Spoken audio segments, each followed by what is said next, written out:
Paano ka napapabili ng di mo namamalayan sa self-service kiosk ng McDonald's? Nag-crave ka ng hamburger, yung budget lang, dahil nagtitipid ka at diet ka. Kaya naghanap ka ng pinakamalapit na fast food restaurant at ang pinakauna mong nakita, ang isa sa pinakasikat na fast food sa Pilipinas, ang McDonald's. Paparapapa. Pagpasok mo pa lang, makikita mo na agad ang touchscreen na kiosk. Hindi ka napipila sa cashier, hindi mo na kailangan magmadaling pumili. Isang tap lang at nandoon na ang buong menu. May McSpaghetti, Burger McDo, Chicken McDo, at syempre, ang matinding double quarter pounder with cheese.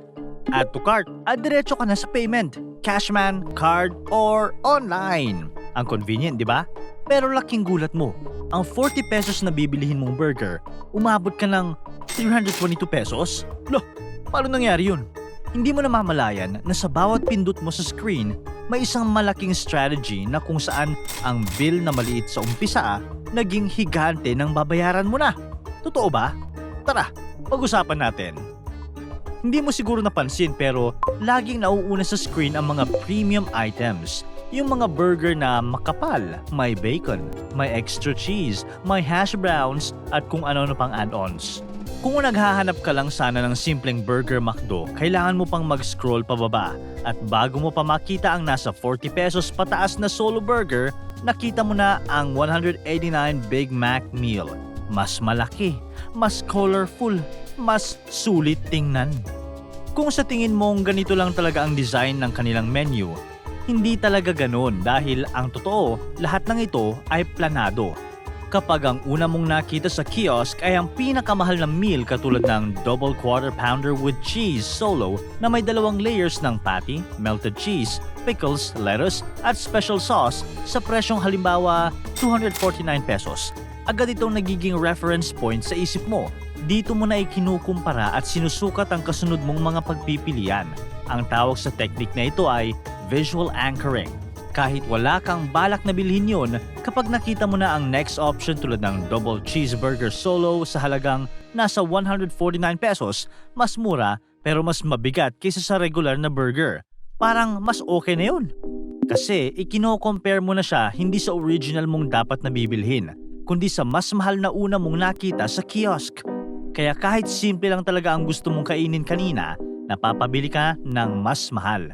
So ang dating 40 pesos na budget, ngayon 149 na ang kailangan mong bayaran. Hindi dahil napilitan ka, kundi dahil sa kung paano ipresenta ang choices sa umpisa.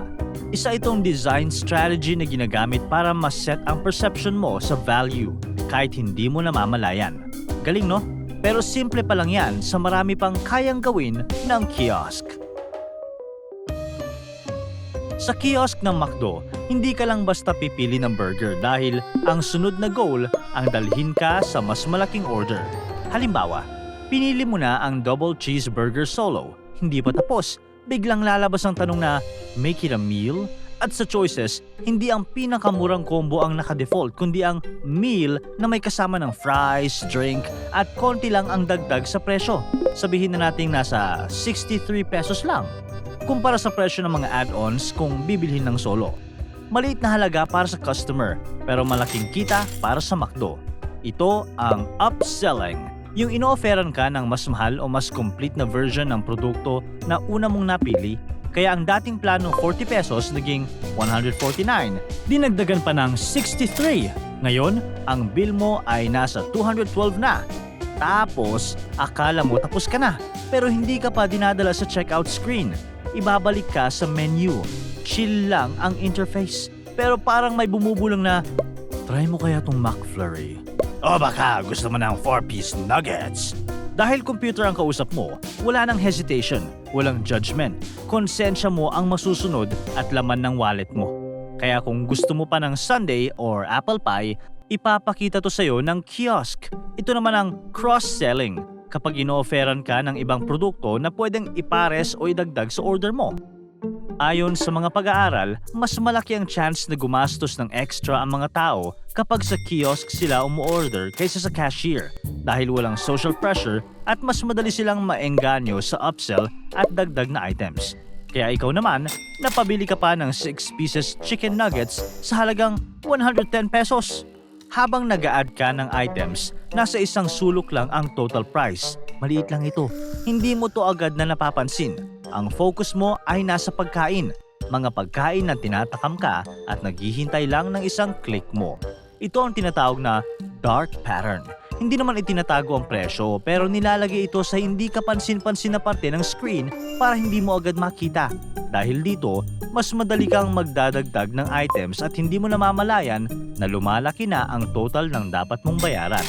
Dahil ang totoo, ang buong design ng kiosk ay ginawa para makuha ang iyong big yes. Yes sa upsell, yes sa add-on, yes sa bigger size. At ito na, ready ka nang mag-proceed sa iyong payment. Laking gulat mo, ang 40 pesos na original mong planong gastusin, naging 149 para sa double cheeseburger solo. In-upgrade mo rin sa meal ang order mo for 63 pesos kaya naging 212. Hanggang sa dinagdagan mo pa ng 6 pieces chicken nuggets for 110 pesos. Ang bill mo ay umabot sa 322 pesos. Pero hindi pa natatapos dyan ang trick para masiguro ng kiosk na itutuloy mo ang order mo. Kapag magbabayad na, mapapansin mong mas malinaw ang option na card payment. Minsan, nakatago ang cash option sa isang maliit na sulok o may extra instruction pa. Bakit naman? Ayon sa research, mas malakas gumastos ng tao kapag card ang gamit kaysa cash. Walang physical na paglabas ng pera, kaya hindi mo masyadong ramdam ang gastos. Kaya mas madali kang bumili ng upgraded version ng cheeseburger at kung ano-ano pa. Pero ang pinaka hindi halata, minomonitor ng kiosk ang bawat galaw mo habang nag-order ka. Sa bawat pindot mo sa kiosk, yung una mong klinik na pagkain, mga dinedma mong items, at kung gaano ka katagal sa bawat section, lahat ng ito ay nire-record ng system.